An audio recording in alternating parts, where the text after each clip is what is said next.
voudrais ce matin partager quelques pensées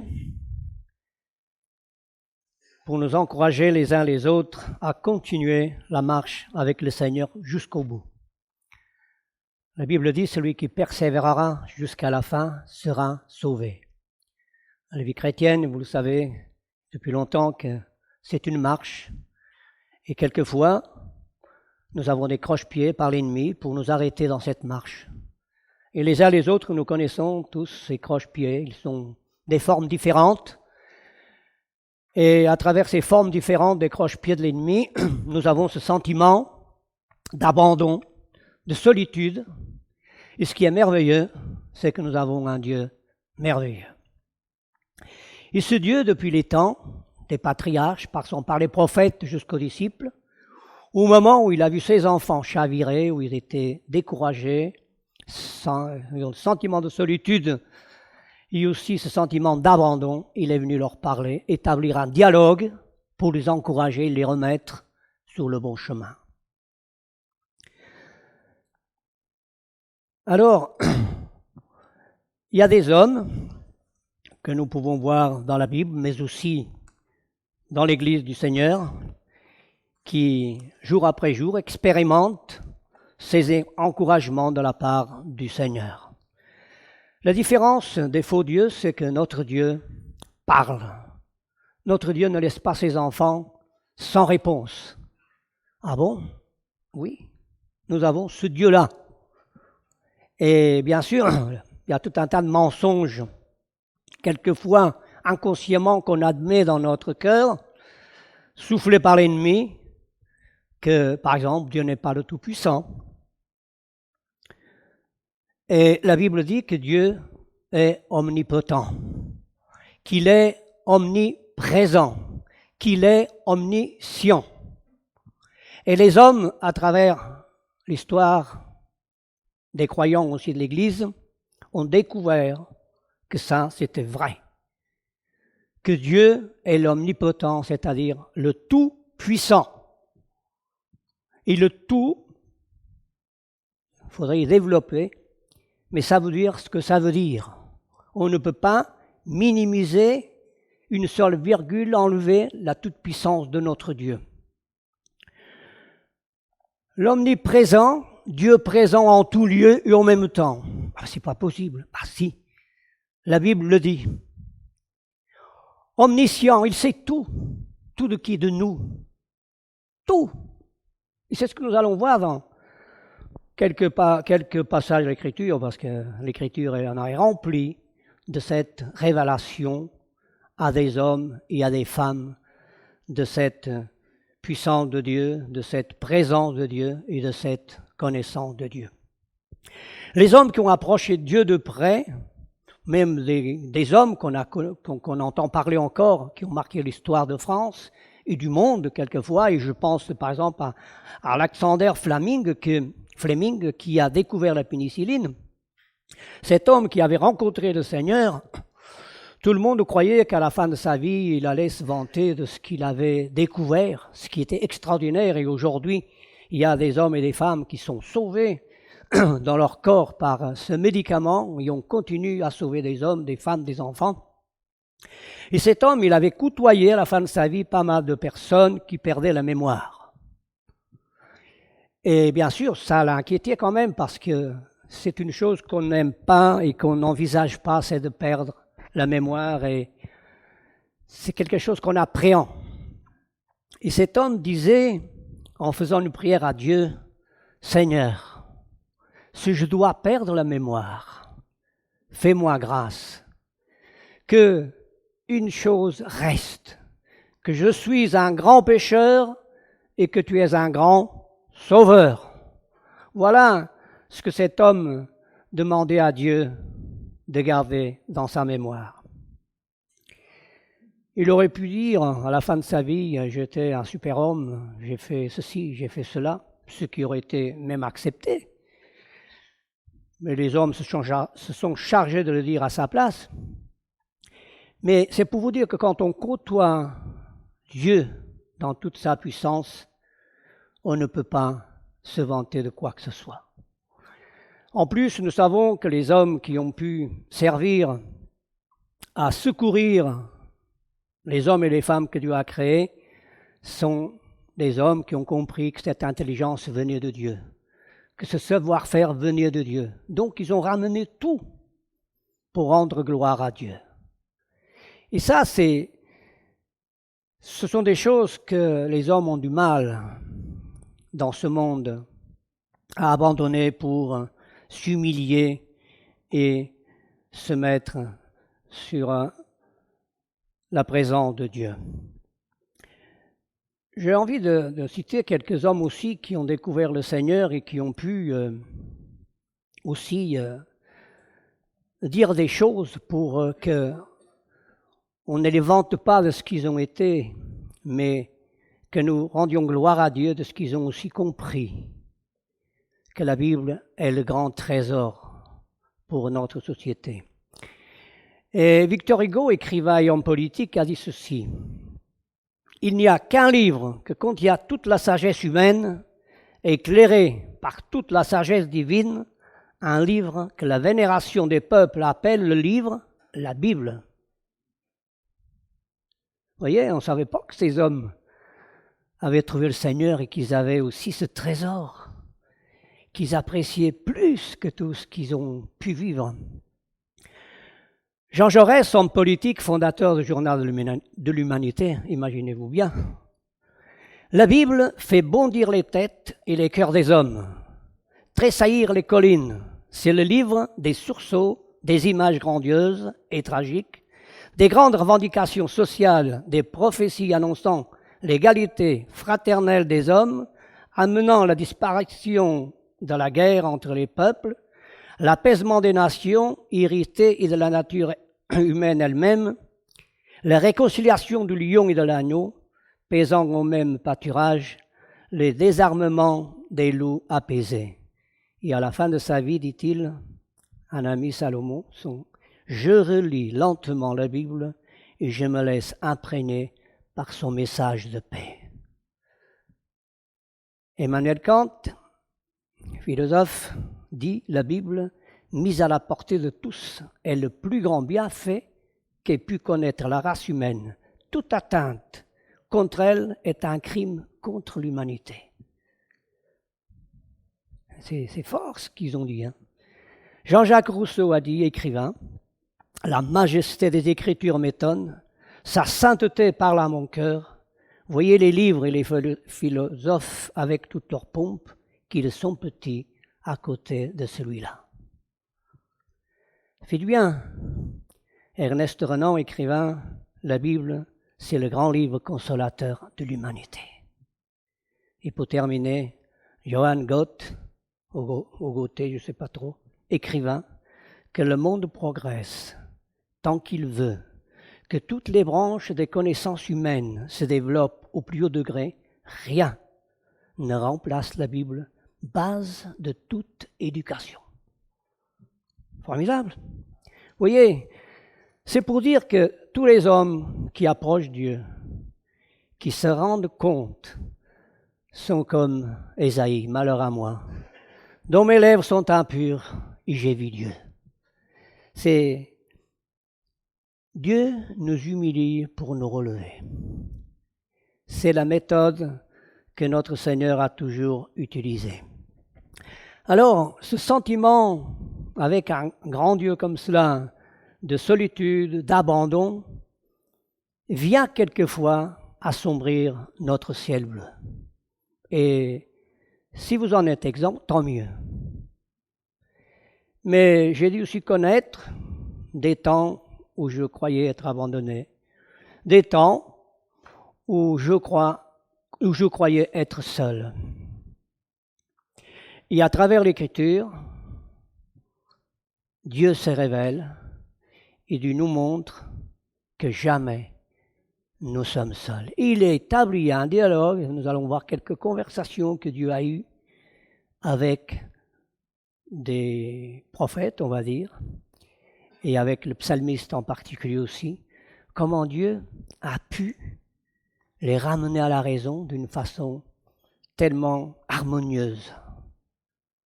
il est rentré dans une profondeur dans leur esprit qu'ils ont découvert vraiment toute cette puissance de Dieu, toute cette présence du Seigneur et toute cette connaissance de Dieu. Je lis d'abord deux textes avant de venir à ce sentiment de solitude. Il y a un texte dans Ésaïe au chapitre 41 et au verset 10, dont le prophète semble un peu aussi découragé. Dieu lui parle. « Toi que j'ai pris aux extrémités de la terre, que j'ai appelé d'une contrée lointaine, et à qui j'ai dit, tu es mon serviteur, je te choisis et je ne te rejette point. Ne crains rien, car je suis avec toi. Ne promène pas tes regards inquiets, car je suis ton Dieu. Je te fortifie et je viens à ton secours. » Le tout, finalement, dans ce que nous lisons dans la parole de Dieu, la grosse difficulté, c'est entre la confiance que c'est Dieu qui nous parle et puis le peut-être. C'est pourquoi, quelquefois, il y a une espèce de brouillard qui s'établit et qui vient finalement brouiller cette lumière dont Dieu est revêtu. Dieu est lumière et même les ténèbres sont lumière. Donc, vous voyez que Ésaïe a été rassuré par le Seigneur lui-même. Souvent, nous voyons dans la Bible que Dieu parle à un groupe, parle à l'Église, parle à des foules. Mais si vous regardez de près, Dieu parle beaucoup particulièrement et personnellement à chaque individu, qui qu'il soit. Et ça, c'est, comme on dit, avoir un Dieu qui nous parle personnellement, c'est quand même quelque chose d'extraordinaire. Et nous allons voir qu'il donne, pour nous rassurer de son amour, il va utiliser des choses tellement naturelles mais tellement profondes pour que nous ne doutons point de sa parole. Je lis un autre texte dans Ésaïe 49. Si on disait, au verset 14, « L'Éternel m'abandonne, le Seigneur m'oublie », alors Dieu va lui répondre. Une femme oublie-t-elle l'enfant qu'elle allait? N'a-t-elle pas pitié du fruit de son ventre, de ses entrailles? Quand elle l'oublierait, moi, je ne t'oublierai pas, voici je t'ai gravé sur mes mains. Vous voulez plus fort? Vous voulez mieux? Il n'y en a pas. Il n'y en a pas. Il va dire ce qui est quasiment impossible, mais malheureusement qui est aussi possible. Si une maman prenait son enfant, l'oublierait. C'est dur ça. Nous qui avons caressé nos petits et tout ça, mais quand on dit mais ça existe, eh bien Dieu lui dit, si ça, c'est cette éventualité, moi, je ne pourrai jamais faire ça avec toi. Jamais je ne pourrai t'oublier. Je t'ai gravé sous la paume de mes mains. Voilà le Dieu que nous avons comme Créateur, comme Seigneur, comme Sauveur, comme Père. Voilà les révélations de toutes les pensées de Dieu à l'égard de chacun. Nous ne croyons pas qu'il y a quelqu'un qui vaut mieux qu'un autre pour Dieu. Nous ne croyons pas que Dieu a des enfants qu'il préfère. Dieu nous aime tous comme la prunelle de son œil.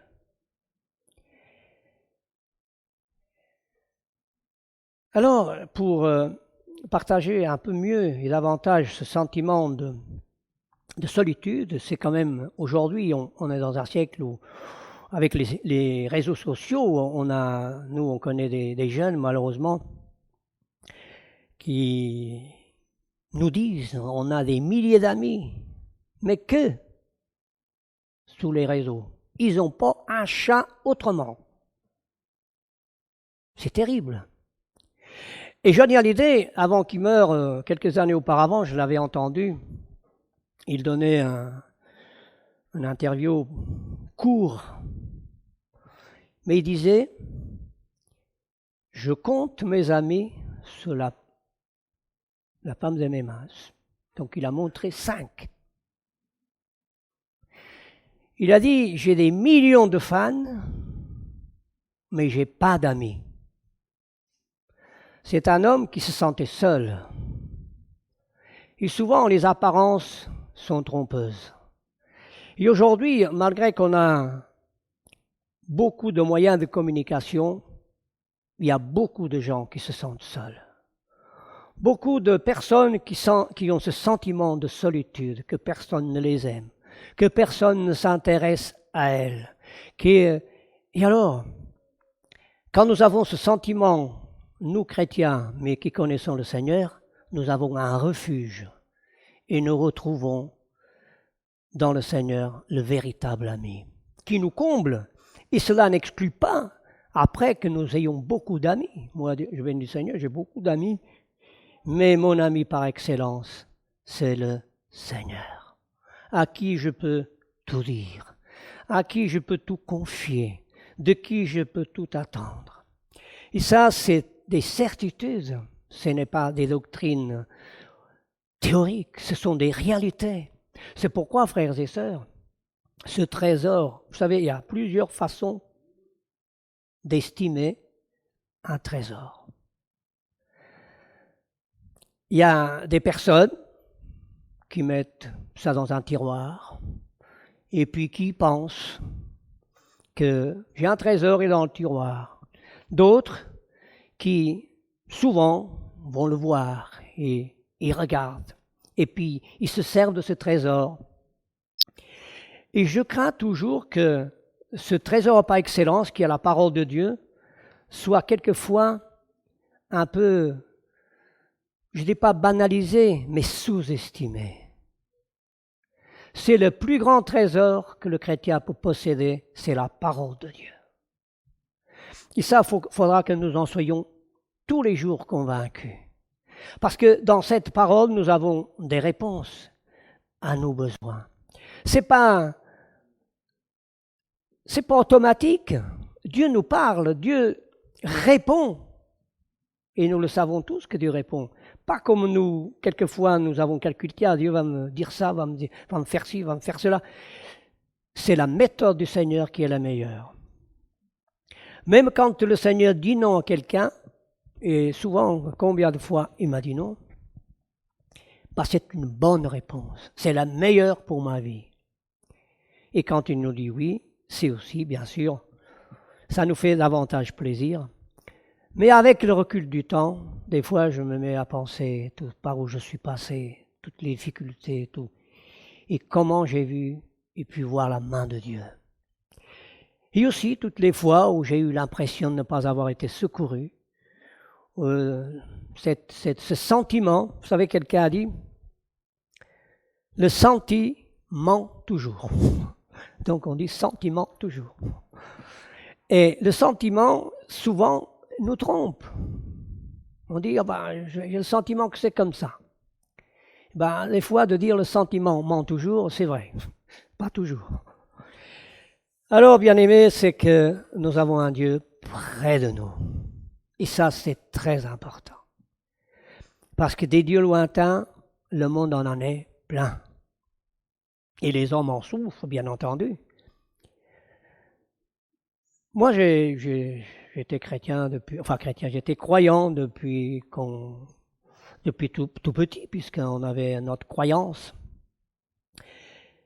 Et très tôt, j'avais ce souci vraiment de croire en Dieu, de le rencontrer. Et ça faisait que la religion, souvent, nous entrave, même s'il y a des bonnes choses, souvent, elle nous barre un peu la route pour connaître ce vrai Dieu. Alors, j'entendais toujours que Dieu était si loin et de l'homme qu'il fallait trouver des moyens pour le rencontrer, mais passer par d'autres. Au fait, il y avait des vérités là-dedans.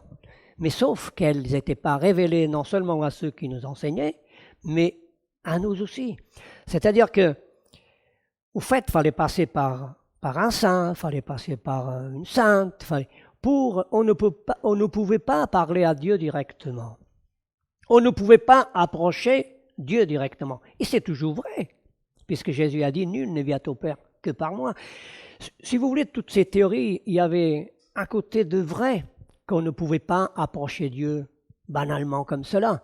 Donc l'idée que Dieu était saint, que Dieu, on ne pouvait pas lui parler comme ça, à tort et à travers.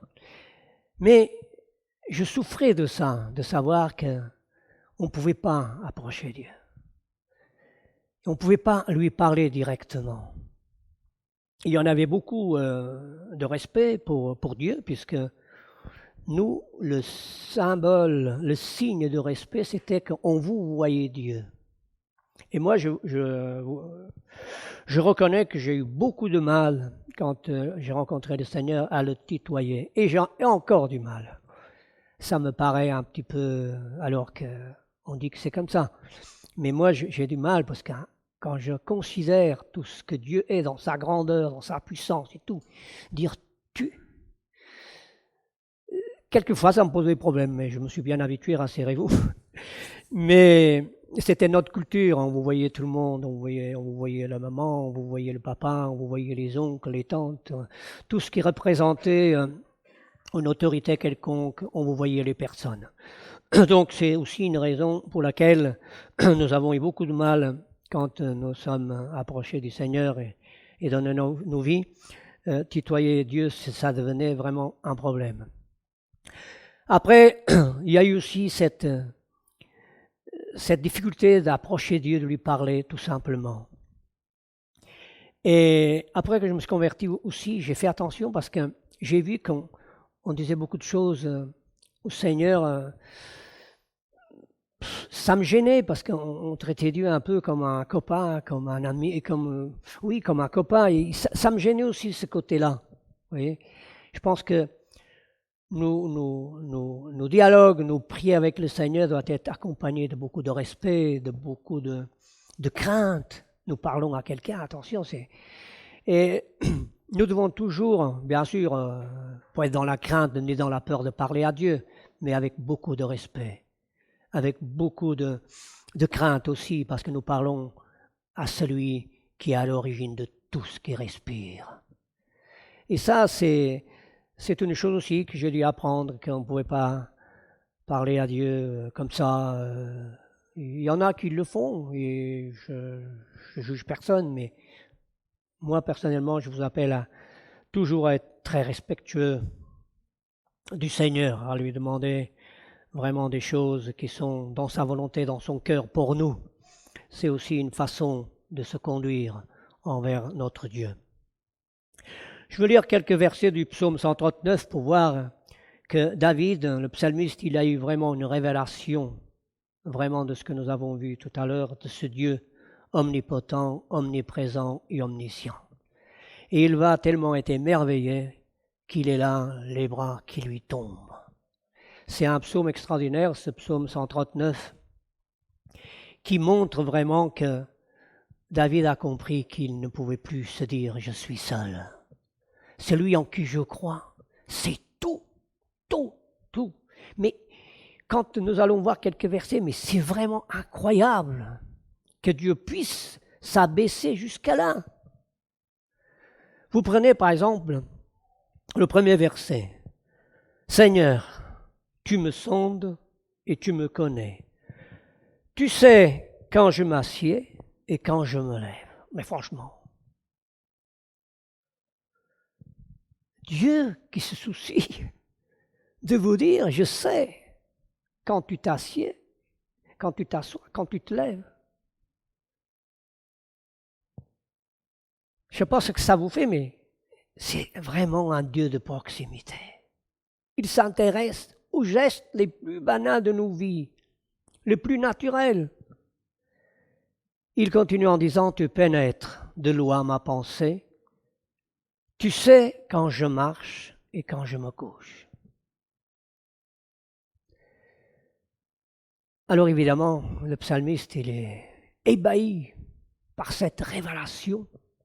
Il est en train de dire des choses, il est en train de découvrir ce que Dieu est réellement. Et tu pénètres toutes mes voies, car ta parole n'est pas sur ma langue, que déjà, ô Seigneur, tu la connais entièrement. Vous savez, nous sommes tout le temps pressés de parler à Dieu, à peine, et je dirais même avant qu'on ouvre la bouche, il sait déjà ce que nous allons dire. Alors, ne nous dépêchons pas à lui parler. Il connaît toutes choses d'avance, mais parlons-lui quand même. Donc, prions. C'est pour dire quelle profondeur dans la connaissance de Dieu. On ne peut pas rester insensible à ce que nous lisons. Et ça nous interpelle à notre façon de nous comporter devant la présence du Seigneur. Tu m'entoures, verset 5, par derrière et par devant, et tu mets ta main sur moi. C'est-à-dire Dieu fait un cercle, et il pose les mains sur nos vies. Il nous protège, et il pose ses mains. Vous savez, quand quelqu'un souffre et que vous allez, vous dites rien, mais vous posez la main sur son corps, ça fait quelque chose. Même quand on ne dit rien, il y a une présence. Voilà comment Dieu, je dis, se comporte, se conduit, non. Voilà quel est le Dieu en qui nous croyons. Tu m'entoures par derrière et par devant, et tu mets ta main sur moi. Une science aussi merveilleuse est au-dessus de ma portée. Elle est trop élevée pour que je puisse la saisir. On comprend. Qui peut saisir des vérités, des profondeurs semblables? Et puis là, il continue au verset 7, « Où irai-je, loin de ton esprit ?» Là, il se rend compte aussi de ce que beaucoup de chrétiens ne se rendent pas du tout compte. Ils croient qu'ils peuvent échapper à Dieu. Ils croient qu'ils peuvent, pendant un temps, faire ce qu'ils veulent, ce qui est souvent le cas. Où irai-je loin de ton esprit? Où fuirai-je loin de ta face? Si je monte aux cieux, bah, tu y es. Si je me couche au séjour des morts, t'y voilà. Même si je meurs, ça veut dire cela. Si je prends des ailes de l'aurore et que j'aille habiter à l'extrémité de la terre, là aussi, ta main me conduira. Au fait, on est coincé. On ne peut pas échapper à Dieu. Et c'est la vérité, ça. Il y a des hommes qui croient échapper à Dieu. Mais nul homme ne peut anéantir l'œuvre de Dieu. Nul homme ne peut anéantir l'action de Dieu. Et dans le prophète Ésaïe, nous lisons, « Est-ce que l'incrédulité peut anéantir l'œuvre de Dieu ?» Non. Et ça, malheureusement, des hommes cherchent à fuir Dieu. Et là, le psalmiste donne une révélation que Dieu nous suit de son regard, peu importe où on va. Vous savez, souvent, on connaît des gens qui ont beaucoup de problèmes et puis ils disent « Ah, il faut que je déménage ». Et puis ils déménagent tous les 416. J'ai des problèmes, j'ai ci, j'ai ça. Et puis ils déménagent, ils emmènent leurs problèmes. Et puis ils vont dans une autre ville, ils emmènent leurs problèmes. Et quand on les rencontre plus tard, c'est toujours pareil. Parce que c'est pas ça. Bien sûr qu'on peut changer et déménager autant qu'on veut. Hein, moi, j'aime pas ça. Mais il y en a qui aiment ça, et je les admire parce que c'est fatigant. Hein. Mais bon, ça veut dire que quand on a des problèmes, on peut fuir où on veut. Quand on veut échapper à Dieu, on se dit, si je vais dans un autre pays, personne ne me verra. Mais non. Où que j'aille habiter, à l'extrémité de la terre, là aussi, tu me conduiras. Et ta droite me saisira. Et si je dis, au moins les ténèbres me couvriront, la nuit devient lumière autour de moi. Même les ténèbres ne sont pas obscures pour toi. La nuit brille comme le jour, et les ténèbres comme la lumière. Quelle merveilleuse parole! Dieu n'est coincé par rien. C'est toi, alors là, il va comprendre l'incompréhensible. C'est toi qui as formé mes reins, qui m'as tissé dans le sein de ma mère, et je te loue de ce que je suis une merveilleuse créature. Il y a beaucoup de gens, tant qu'ils se sous-estiment, vous savez, il y a des gens complexés. Hein. Moi, j'étais le plus petit de la classe. Donc, on m'appelait le petit José. Ça est resté, et ça reste encore, parce que quand je vais en vacances, « Hé, petit José !» C'est resté. Mais Dieu merci, ça ne m'est jamais complexé. Je connaissais un pasteur qui est décédé, ils étaient jumeaux. Il était petit, encore plus petit que moi. Mais il était tellement heureux de prêcher l'évangile que je me régalais avec ce frère. Puis il me disait, tu sais, pendant la guerre, nous avons bénéficié parce que nous étions petits. Les balles nous passaient au-dessus de la tête. Vous voyez, on n'a pas que des inconvénients quand on est petit. Mais c'est pour dire, il y a des gens qui ont des complexes. Et quand ils découvrent qu'ils sont une merveilleuse créature, tout change. Tout change. Des fois, on déprime parce qu'on a des complexes. Hein. Parce qu'on a des cheveux qui ne nous plaisent pas ou qui sont tombés, comme moi. Il y a tout un tas de choses qui sont secondaires, mais qui prennent une place tellement importante dans nos vies, qui nous empoisonnent l'existence. Et je sais que ça existe parce que je connais, et pour qu'une personne ni deux, j'en connais plein. Et quand ils commencent à confesser qu'ils sont une merveilleuse créature, quand ça commence à aller mieux. Et souvent, on se rend malade avec les complexes. Mais nous sommes tous, autant que création, une merveilleuse créature de Dieu. Les uns ils disent, ah là, celui-là est plus beau que l'autre, ça c'est, on peut dire ça, mais nous sommes tous des merveilleuses créatures devant le Seigneur.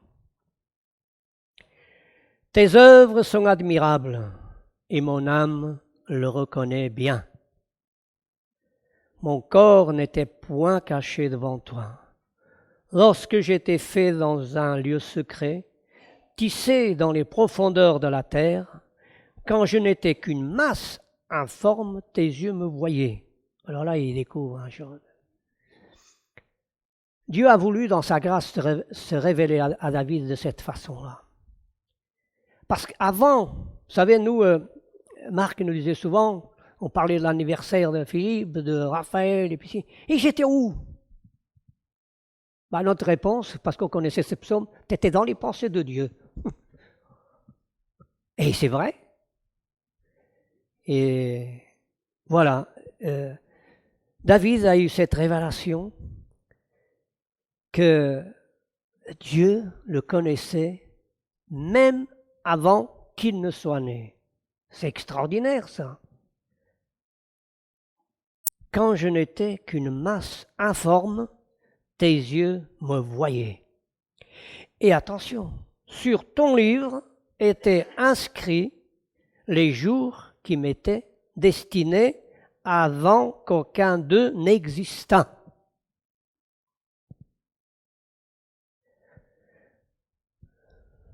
Nous sommes tous pareils, je pense que nous cherchons à vivre plus de jours, plus d'années, et c'est vrai, et Dieu n'est pas contre ça.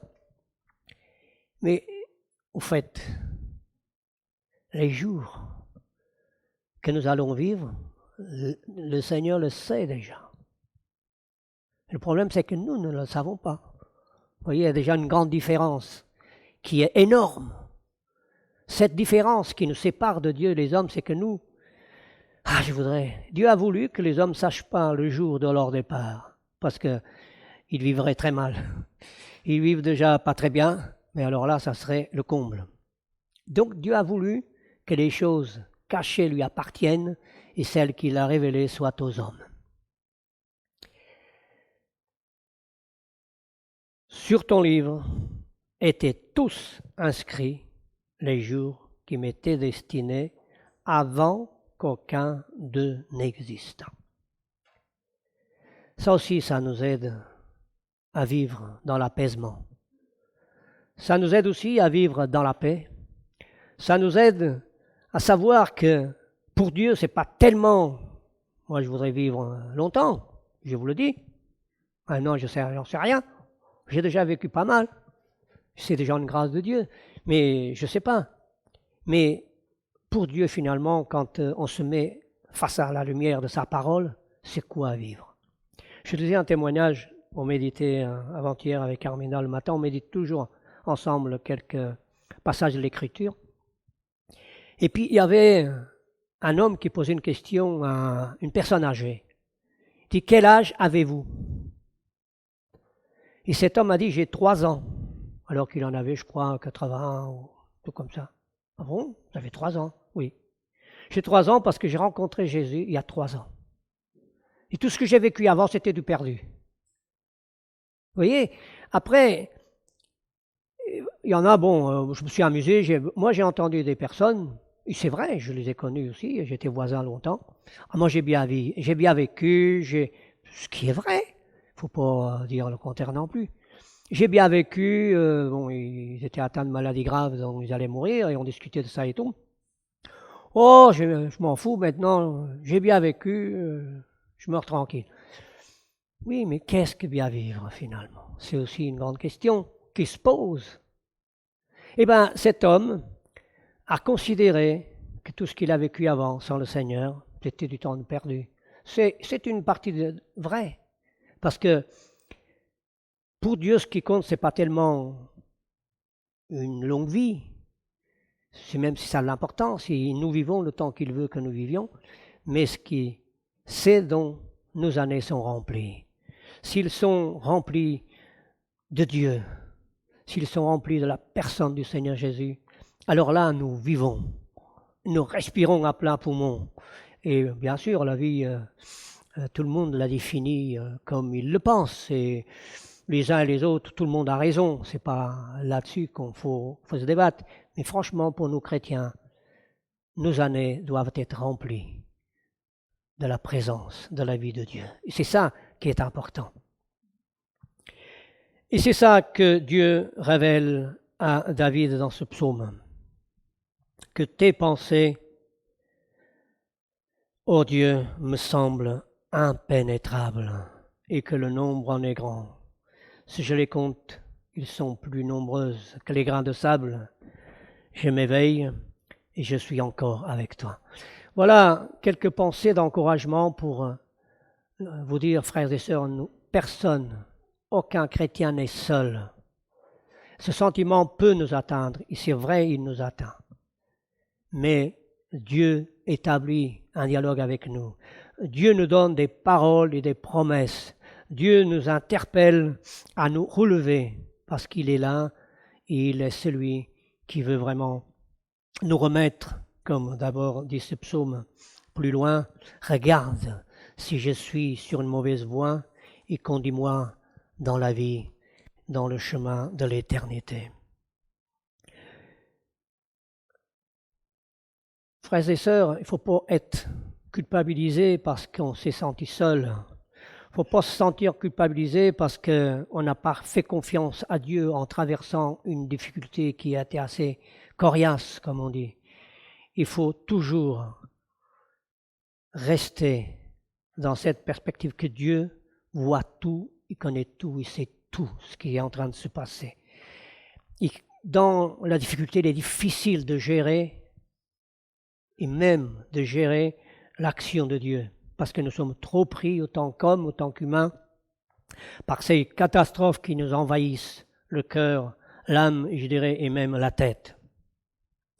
Donc, la conduite à tenir, c'est que nous puissions nous nourrir de sa parole. C'est très important. Vous savez, moins on se nourrit, plus de problèmes on connaît.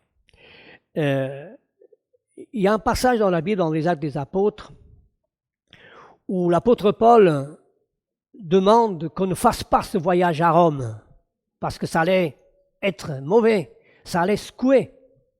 Il est dit que le pilote, enfin comment on dit, celui qui conduit un bateau, le capitaine du bateau n'a pas voulu entendre Paul et il a continué. Et vous connaissez l'histoire, ils ont failli tous mourir, les 70.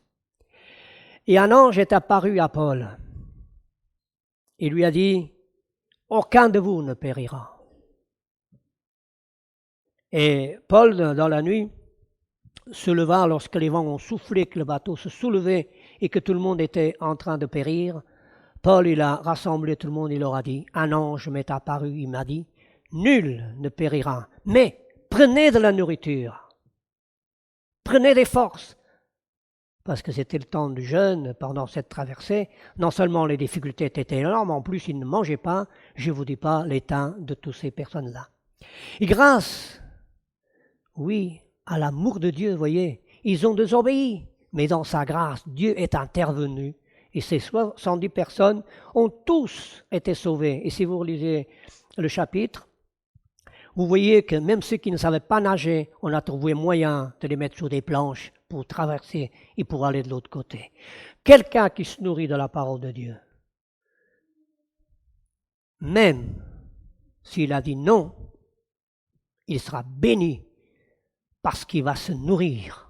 Et le drame, je le dis parce que je le sais, c'est que beaucoup trop de croyants ne se nourrissent pas de la parole de Dieu.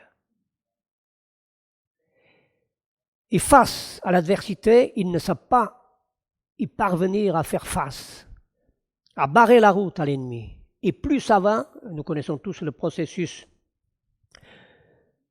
des gens qui ne mangent pas. Les uns, c'est parce qu'ils sont malades et puis il n'y a pas d'appétit. Mais même là, on voit que c'est pas bon du tout de ne plus se nourrir. Et on adapte tout un tas de systèmes pour nourrir la personne, pour la survie. Mais moi, en tout cas, je vous invite à nourrir de la parole de Dieu, à se nourrir richement. Il y a des mets succulentes dans la parole de Dieu et nous venons d'en lire quelques-unes. Alors, si nous voulons être rigoureux, si nous voulons être rigoureux au sens que nous voulons nous nourrir de la parole de Dieu tous les jours. Jésus, il a dit une parole pour terminer, il a dit ceci, « Je suis le pain vivant qui est descendu du ciel. » Je me suis toujours dit, pourquoi Jésus a parlé de pain? C'est un des aliments qu'on change rarement dans les repas. On mange varié, mais alors le pain, on a toujours heureux de le manger. Moi, en tout cas, j'aime beaucoup le pain. Jamais j'ai dit, j'en ai marre du pain. Jamais. Au contraire, je mange une baguette un jour, le lendemain, si j'en mange une autre, ça m'est arrivé, mais je fais attention quand même. Mais c'est pour dire, j'ai tout le temps autant de plaisir à manger ce pain frais. Et je dis, je comprends, Seigneur, pourquoi tu dis ça.